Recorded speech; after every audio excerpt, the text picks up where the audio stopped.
Hi again. Now we have our last story in our If the Shoe Fits, a comparative analysis of Cinderella series.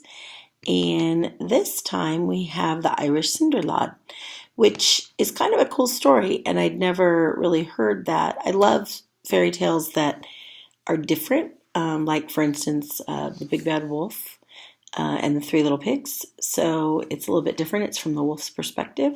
So this one was pretty cool because it's a little bit different with a boy as the protagonist in the story, um, which is kind of cool because there's not a lot. I have two girls and two boys, and there's not a lot of fairy tales that focus on a boy as the main character of the story. So this is something my almost 9-year-old would even still like. So we have this twist, and clearly this is from Ireland, as it says in the title.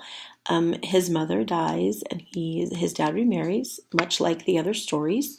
Um, the father goes off, much like Ella Enchanted, and the stepmom, who has three daughters, so that's a little bit different.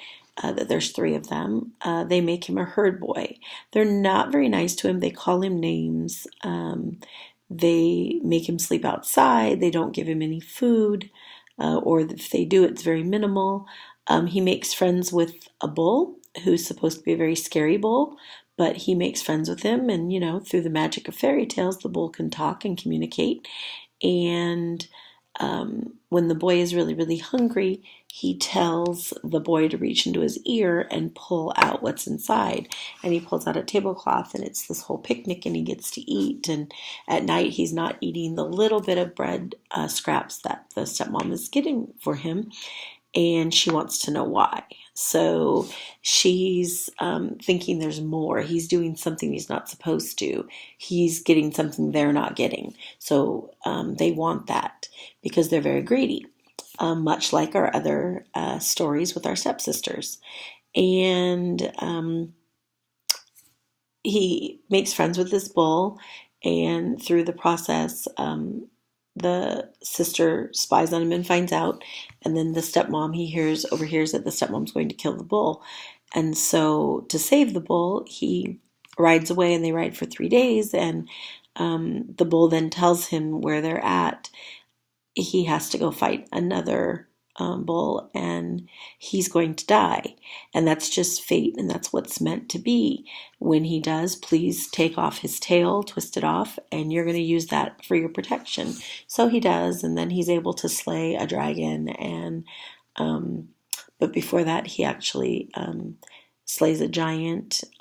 He has a relationship with an older man, and he's able to stay on his farm for a while, but then he doesn't listen, and he goes in the giant's yard, and then the giant comes after him, and he ends up slaying not slaying because he doesn't kill him, but he wins over over the giant, and the giant, he makes the giant give him his boots because he's known as Little Bigfoot, and he's got really big feet for someone as short as he is.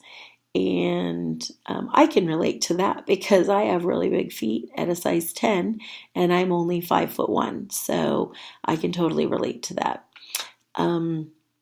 Anyway, so he moves on. He ends up fighting this dragon after getting these boots, and the dragon he fights is so that he can save the princess.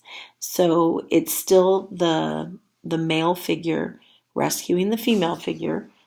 So that's still very similar. However, it's changed it up a bit, being that it's a boy who's not of royalty. He's just a common boy, and the princess wants to reward him by giving him her hand in marriage. Well, she went to thank him, and he wanted to ride off because he saw his family there, and so she had a hold of the boot, and she pulled the boot off, and he rode away, and thinking now, because he lost the bull's tail when he slayed the dragon, so now he doesn't have the bull's tail, he doesn't have his bull anymore, and what's he going to do? So the king sends out the footmen, and they track down people who, letting people know that they need to come try this boot on. So he goes knowing the boot's going to fit. He tries the boot on reluctantly, and then the sisters are there and they want to congratulate him after killing the dragon. And he knows that they just want something from him now because he's done this really important thing, and not because they really like him. And so after he tries on the boot and they are able to see that, hey, yes, this really is him, she says, well, then I will marry you and you will no longer just be Beacon, you will be Prince Beacon. So she gets to give him a title, and he has some importance now where he felt he didn't have importance before. So that was the story of the Irish Cinder Lad. Thanks.